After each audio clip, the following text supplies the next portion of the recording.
Hey guys, recently I was at IKEA and I saw this LED dome that I thought would be perfect for displaying some of my amiibos. It's called the Fortjusning. It's a decorative dome that has LED lights inside.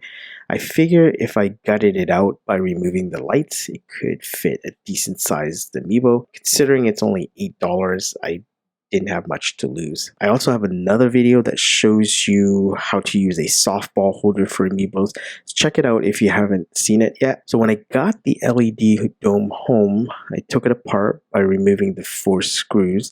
The dome was then easily removed by pushing the tabs that hold it to the base. And these tabs are also very flexible, so to make them easier to take out in the future, I kind of bent them inwards.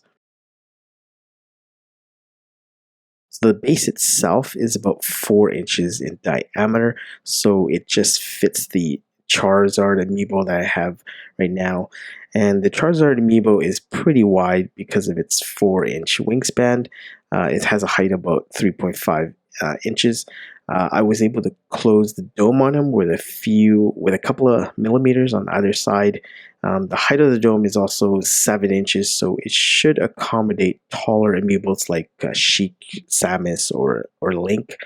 To keep the amiibo in place and prevent it from sliding around, I did put some double-sided tape on the bottom base of this Charizard figure. Official display cases for amiibos by Hori are available, but they often cost many times more than $8. I think these LED domes worked out great, and I'll probably end up using these along with the softball holder to store and display my amiibos. There are a lot of items at IKEA that can be repurposed for alternative uses. Here's another example. It's an LED light box that I also use for displaying my favorite items. And here I have my